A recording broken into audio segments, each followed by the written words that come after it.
Okay, so today's tomato review is going to be on the RIESENTRAUBE tomato.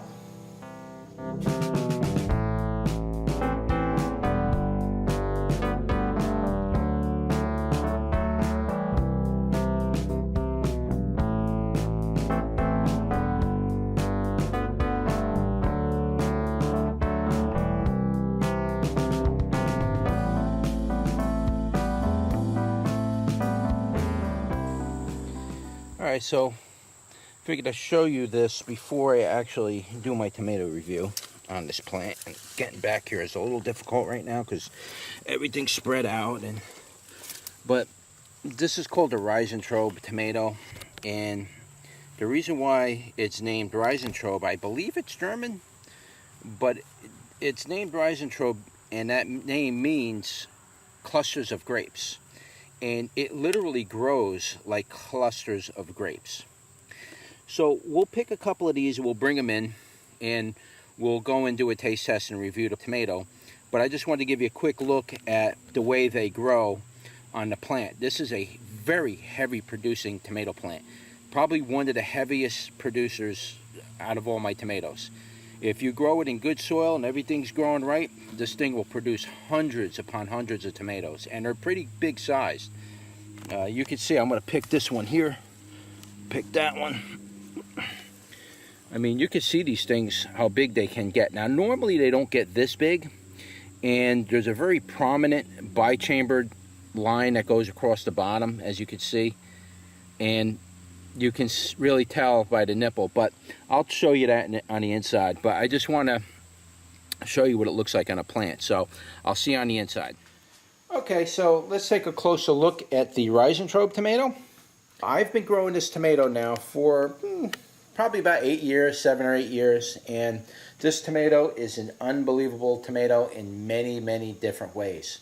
Number one, this tomato is an absolutely heavy producing tomato plant. It will produce literally hundreds of tomatoes this size, which is a little bigger than a normal cherry tomato. I mean, this thing has got some size to it, guys. And I've seen them get a little bit bigger than this, and they'll produce literally hundreds of these tomatoes on one bract. It kind of looks like a grape cluster. And the reason why they named it RIESENTRAUBE, or in that language, if you look it up, RIESENTRAUBE actually stands for clusters of grapes. I believe that's German. I could be wrong. And it's exactly what it looks like. It looks just like a cluster of grapes when you cut the bract off. This tomato is very uniquely identifiable, and mainly because if you look on the bottom right here, you can see that little tit right there, that little nipple. And that is very unique to this tomato. I can pick this tomato out. I can have like 30 volunteers come up with all different kinds of crazy tomatoes that come up every year for me. These volunteers come up like crazy.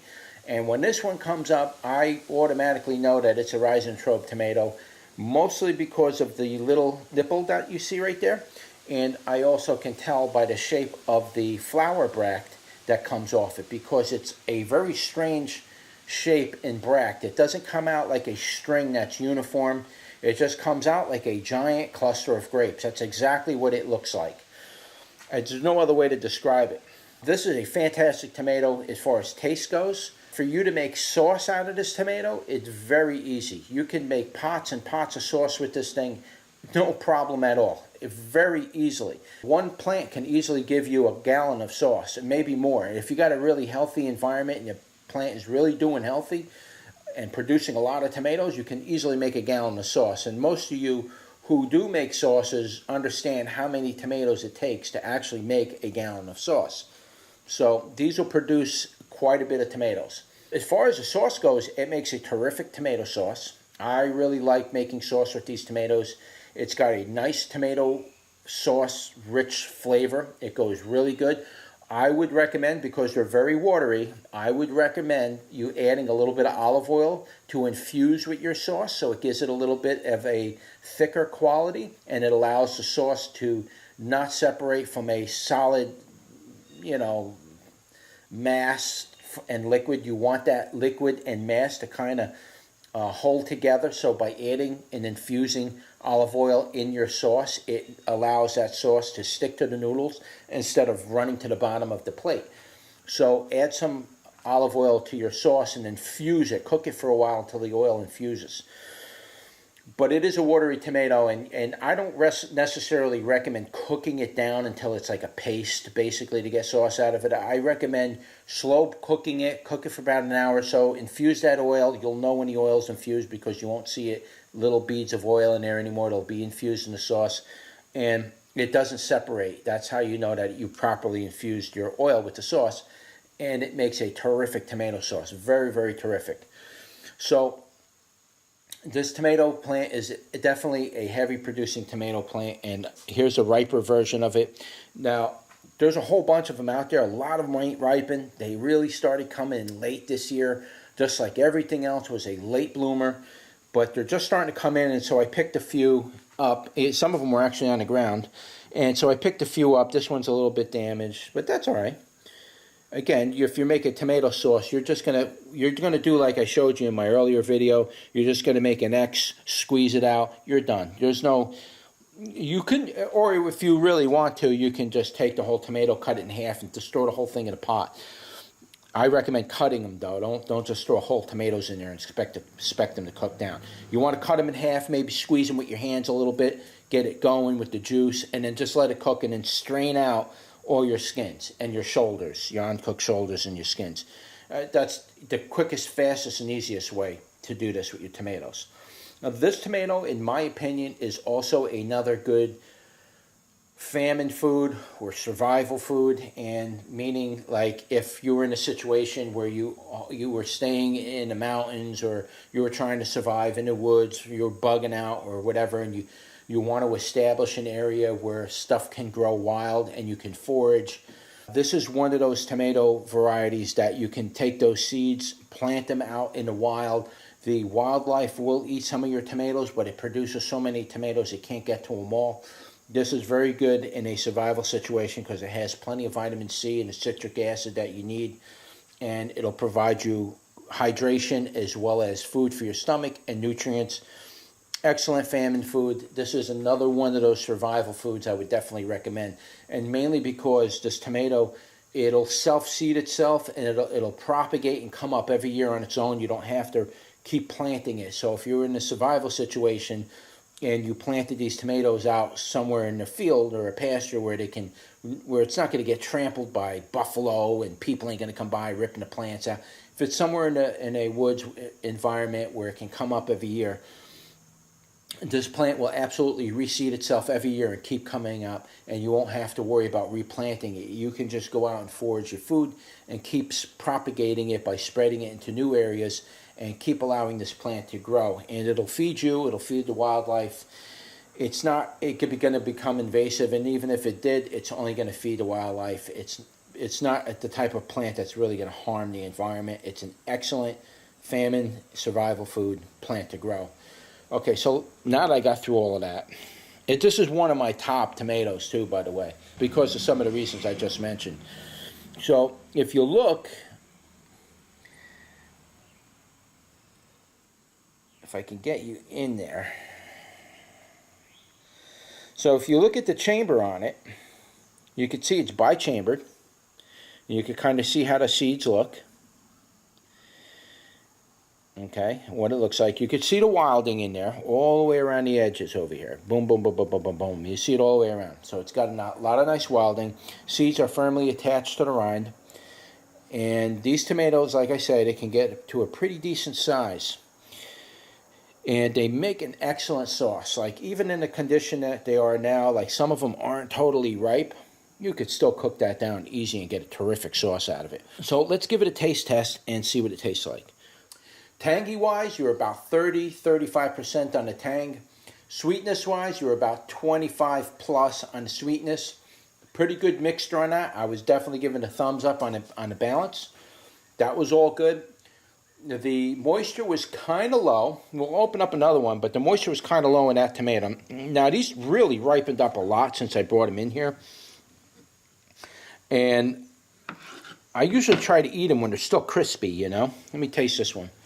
If you're eating these tomatoes and they're getting really soft like this, you're not going to enjoy them as much because the inside of it tends to get soft and not slimy, but like cakey. It's very thick, like creamy almost.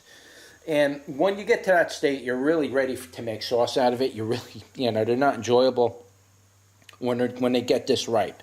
I mean, this is ripe. You can't really see it. Like, see how my thumb is pressing on it? And it's like the whole inside's already broken down already. So at that point, that's really a sauce tomato. You can't enjoy that really eating it. It's got to be somewhat firm like a tomato. Like, this is still firm on it. But it's not totally ripened. So you got to let these kind of ripen up on a vine and then kind of eat them that way. Because as soon as you pick these within a day or two, I only got these about a day, maybe 2 days ago, and they're already to the point where they're ready for sauce. They're done already. Some tomatoes will sit out on my table for, I don't know, a week before they start to ripen. This was like a day or two, boom, ripen right away. Tang and the sweetness was really nice. It's got a nice amount of moisture, providing it's not over-ripened like what I just ate on that other one. And the tomato flavor that comes in afterwards hits the back of your tongue just right. It's perfect that way. This is definitely one of my favorite tomatoes as far as taste goes. Making sauce, you can throw these in salads. You could do almost anything with it. You could even take these and skew them on a barbecue, shish kebab, I mean. You can skew them on a shish kebab, and you can cook them. Pre-cook your meats always when you're cooking like with really soft things like tomato or something like that, or you're going to put like cheddar cheese on your shish kebab. You want to pre-cook certain foods first. Re-shish kebab it again and put your cheese and maybe your tomatoes on that and slightly grill that over a hot grill and singe like the outside of the tomato. Then you can eat it on a shish kebab. It tastes really good that way. These are a great tomato for all those purposes. You can definitely do a lot with these. Rating this tomato this year, I'm going to actually rate this as a number 1. I've been growing this tomato pretty much from the beginning. It's one of the first tomatoes I bought when I was growing tomatoes, and I've been growing it ever since. And I haven't even had to plant this tomato for the last 2 or 3 years. It just comes up wild in my yard every year. Different spots too, because the animals eat it and they spread it around. So they pop up every year somewhere. It's almost like the Everglade tomato. They just come up everywhere. But this one will actually give you quite a bit of tomatoes, where you can easily fill up a box of tomatoes and put them out for sale in the front of your yard. You might get maybe, I don't know, $5 a pound for that. You can get them in front of your house, something like that, because there's a lot to make up a pound. But definitely a number 1 tomato. These tomatoes do sell. If I do put them out for sale, a box of these tomatoes will sell the first day I put them out. Boom, they're gone. And I also put them out in little crates, those little plastic crates, where they dump them in a bag and then they put the crate back down. These tomatoes will sell like crazy. They can just scoop up a crate's worth, put whatever the price is that I tell them for per crate, usually $2.25 or $2.50 for a little crate, and they get to dump a little crate in there, pay for that, and it's a good money maker. This is a very, very big money maker. But again, this is definitely a number 1 tomato for me.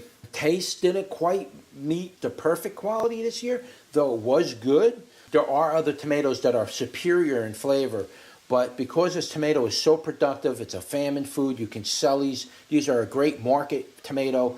There's no way I can rate this as a number 2. This tomato has to be rated as a number 1 because of versatility and flavor and everything else. So I definitely recommend this tomato. If you ever see this seed for sale and you're looking for something new to pick up, the RIESENTRAUBE tomato is definitely a tomato you would want to grow. Very, very good tomato choice. All right, so that was your tomato review for the RIESENTRAUBE tomato. And if you like this video, don't forget to like, share, and subscribe, and I will see you on the next one. Take care.